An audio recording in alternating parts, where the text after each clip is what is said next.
there's already a new set. Aren't we still being overrun by planeswalkers? And here we are back for another pre-release guide. What's the set? Modern Horizons? What cards are in it? Good Lord. Where's my wallet? Never mind, it's empty. How much can I sell a used wallet for on eBay? Light play. Near mint. Desperate times, my friends. Desperate times. Okay, now Modern Horizons is not a standard legal expansion. It's a new product focused on Modern, believe it or not. Pre-release for this set's a bit unusual as well. There's no pre-release kits. Instead, stores have been given boosters and promos to do with and run the event as they see fit. You should get a promo just for participating, but it is not usable in the event. The other difference is your store may be running a sealed event where you have 6 booster packs, you build your deck like you normally would, yada yada, or a draft, a pre-release draft, which is definitely not as new player friendly because there's just so many more variables going on. You got to be able to read the cards and make a pick and weigh the pros and cons and read signals and see what colors you need to be in. I love drafting, but it can feel like a whirlwind of confusion, especially if you're new to the game or you haven't been playing for years and years and you're not familiar with all the mechanics that are showing up in this set. Point is to call ahead and make sure that you can either play in the event that you want to or avoid the one you don't want to play in, because it's different. There's a lot of different going on. So the point of this video is to get a very quick, basic understanding of the set, the strategies that I would lean into, the cards that are great for draft or sealed for this very modern pre-release type of event. Let's get into it.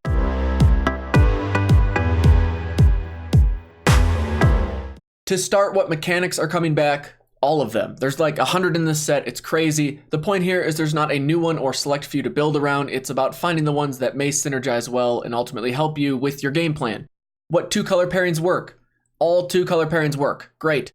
What about going beyond 2 colors? What mana fixing do we have? Well, we have rare lands and these artifacts, so it's not great, but not terrible. Something y'all may not be familiar with are snow basics and snow permanents. You can only use the ones you draft or open in the packs, so if you have cards that need or care about snow permanents, you may have to prioritize those basic lands a bit higher. Chiller Pillar, for example, shows us needing 2 snow permanents in order to make it monstrous. We can also expect some tribal synergies across all the colors because each has slivers, which are back in force, as are changelings, which count as all creature types. Super rad. And lastly, bears.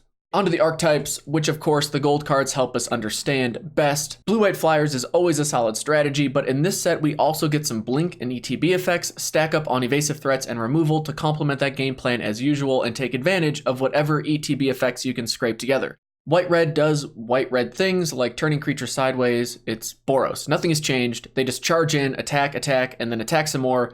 Charge away. White-black, you go for tribal bonus, synergy kind of stuff, or just remove everything and win by having the only thing left alive-ish. Undead counts as alive, right? Kind of. Look to your rares and bombs to find your direction here, as you can go a couple of different ways. Now, white and green really wants to go wide and overrun your opponent. Good Fortune Unicorn is a prime example and a top tier card for this archetype to help all your creatures and bird tokens be bigger when they ETB.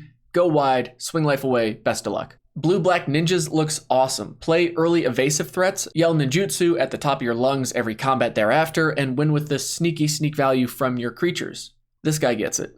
Blue-red wants you to draw cards and then get bonus value from not only having a fistful of cards, but also just because you drew so many cards, you can now do more stuff. Our Thundering Djinn, for example, here is ready to zap everything to death. Blue-green is the most snow permanent focused of the color pairings and provides the most value for you going in that direction, but it's still a pretty high risk, minimal reward type of game plan. Generally speaking, you go tall, you play potentially big evasive bodies. When in doubt, just choose Spore Frog. He's so happy.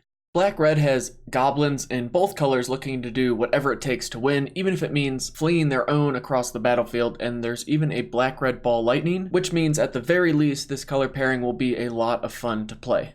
Black-green has your graveyard being used as somewhat of a resource with Threshold, Unearth, and other creatures looking to come back like this monster Mamba Jamba. Rot Widow Pack also seems very fun to play around, and you can keep making small guys to gum up the board, and then Hogak can show up to escort you to victory. Finally, green-red seems like another fun color pairing where you can ramp in the green, have removal in the red, and then just have the classic big bodies that your opponents will struggle to stabilize against. As always, look to your rares and bombs that do come your way to see what direction works best for you and what you can build around to really make the most of your seat or opportunities with the cards you have. Okay, onto the rankings. For individual colors, in the tier 1 spot, I have blue and black because they have a lot of power at all rarities and fit well into what you want to do in limited, which is have evasive stuff, remove your opponent's stuff, and play ninjas. The third one there may not be as universal as I wish it was, but it definitely is in this set. And then floating tier 2, I have green, which looks more multi-dimensional than just play big creatures. White has the tools to help build some fun and strong limited decks, but needs help from another color to get to that next level. And then lastly, teetering on that tier 3, I have red. Red has a lot of good damage options and nice combat tricks and such, but it feels like the weakest color by itself. I can see it being mostly a support color unless you do get pulled in with some of those awesome rares that come your way early on. I wouldn't say to avoid any specific colors, as any can be very strong in multiple pairings. The challenge comes from finding the right color pair for you, especially if you're in a draft, to make the most of the cards that come your way. Okay, now into the archetypes. I'm going to use the guild names for color pairings because it's just easier that way. Tier 3, I have Orzhov, Boros, and Rakdos.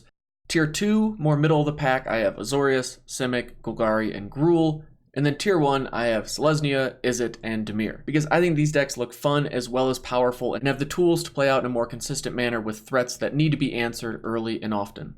And just so you know, the LGSs that I've talked to thus far, it's only been a handful, but they're only running an event or two, and all of them are just doing draft. They want to see how that goes. It seems to be the message that they've been getting is try a draft pre-release. So if you're curious or just going to kind of show up, I would assume you're going to be drafting for this set. If you don't want to draft, definitely call ahead and ask the LGS, hey, when are you doing a sealed event? Can I do that for Modern Horizons? Some quick advice for drafting or sealed is in any limited environment, you want to make the most of the cards in front of you.